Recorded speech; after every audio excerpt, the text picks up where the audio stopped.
work hard, you earn a monthly salary, but somehow you're still broke. No savings, no investments, and you're living paycheck to paycheck.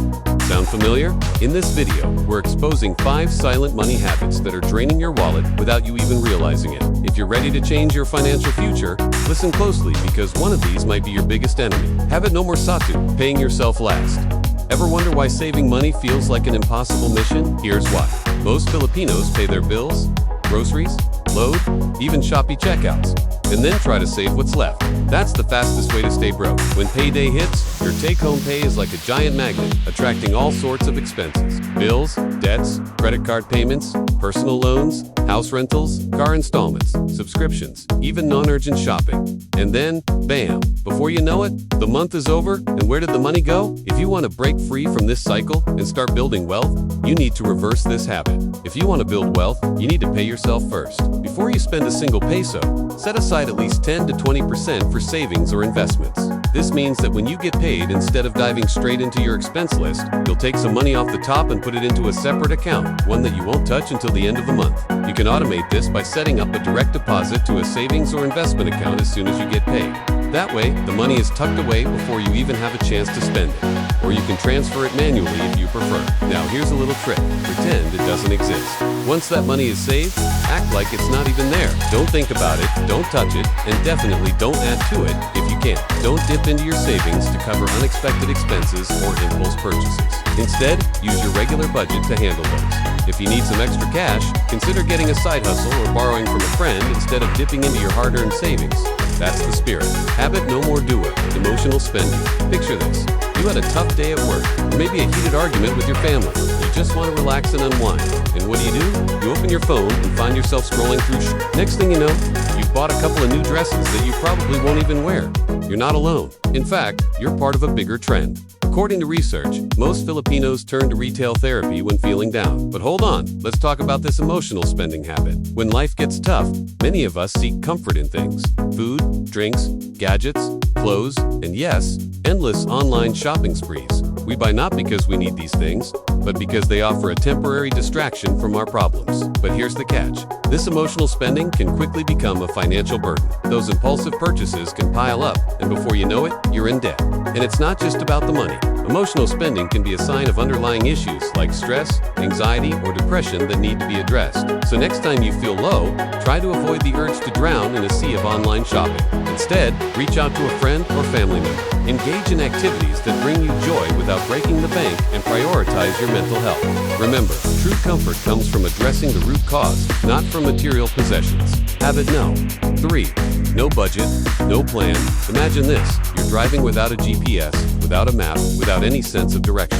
Where do you think you'll end up? Lost and confused. Exactly where you don't want to be. Well, that's what managing your finances is like without a budget or plan. Every Filipino has a story about a crazy bill that seemed to come out of nowhere, an unexpected repair, a sudden illness that drained their savings. Life throws curveballs, and without a financial safety net, you'll be scrambling to find the money. But here's the secret. Most people think budgeting is boring or only for rich people. But in truth, it's your financial map. You don't need to be a millionaire to manage your money. If you can track it, you can control it. Setting a budget doesn't mean you have to cut back on all your wants. It's about making conscious choices and knowing where your money is going. Use apps like MoneyGuide, Spendy, or even a simple notebook. List out your monthly inflow, your bills, rent, transportation, groceries, insurance, and all the other stuff that goes out. Then see what's left. If you're scratching your head about where to start, we've got you covered. Watch our video, Budget Mo, Ano Yan. How much should I be spending? And for more practical tips, check out I'm Broke. Help me make a budget. Have it no more in pot, lifestyle inflation. Congratulations. You got that raise or a better job. You deserve it. You work hard, and now it's time to enjoy the fruits of your labor. You treat yourself to a night out with friends or maybe a weekend getaway. But wait, before you splurge, consider this. Lifestyle creep is a sneaky money monster that can derail your financial goals faster than you can say treat yourself. Here's the deal. As your income grows, so do your expenses. A bigger paycheck means more money to spend, which often leads to wanting more. That new apartment with a bigger space, a fancier car, daily Starbucks trips, even designer clothes. It's a slippery slope. Suddenly, that raise you worked so hard for isn't really a blessing. It's a curse. If your expenses rise every time your income rises, you'll never get ahead. Imagine running a race where you keep moving forward, but your finish line keeps shifting further into the distance. That's what lifestyle creep does to your financial dreams. The solution? Live like you're earning less, even if you're earning more. Save the difference. Treat every additional peso like a seed that you can plant and grow into a financial tree. The more you save and invest early, the more you'll have later in life. Remember, financial freedom isn't about keeping up with the Joneses. It's about having the power to choose how you live your life without being chained to your job or burdened by debt. And now, drum roll please. Have it know. 5. Minimum payments only.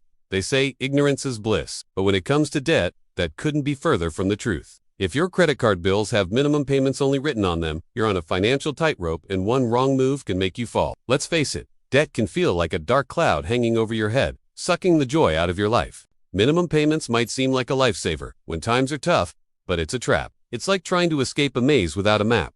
You keep moving, but you're not really getting anywhere. Worse yet, with each passing month, that debt seems to grow tentacles, wrapping itself around your finances. But there's a way out. Take charge of your debt with the debt snowball or avalanche method. Let's tackle the snowball method first. With this approach, you'll focus on paying off the smallest debt first, while making minimum payments on the rest. Once that debt is squashed, you'll roll the money you were paying on the minimum payment to the next smallest debt, creating a snowball effect. This approach is like taking small steps that build momentum, helping you conquer your debts one by one. Now, let's talk about the avalanche method. Here you tackle the debt with the highest interest rate first while making minimum payments on the others. It's like strategically hitting the hardest debt with everything you've got. Once that's done, you'll move on to the next highest interest rate, rolling the payments from the previous debt into this one. It's a smart, efficient approach that saves you money on interest. Either way, it works. Closing. Building wealth is a marathon, not a sprint.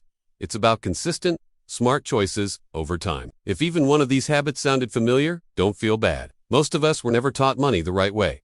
The good news? You can unlearn these habits. Start small. If you can't imagine budgeting 20% of your income, start with 5% and work your way up. Even 5% can make a big difference if done consistently. If you need help, we made easy-to-follow finance guides for Filipinos like you. Download your copy at vincratesgumroad.com. Query = MoneyBuilt. Don't just work for money. Make your money work for you.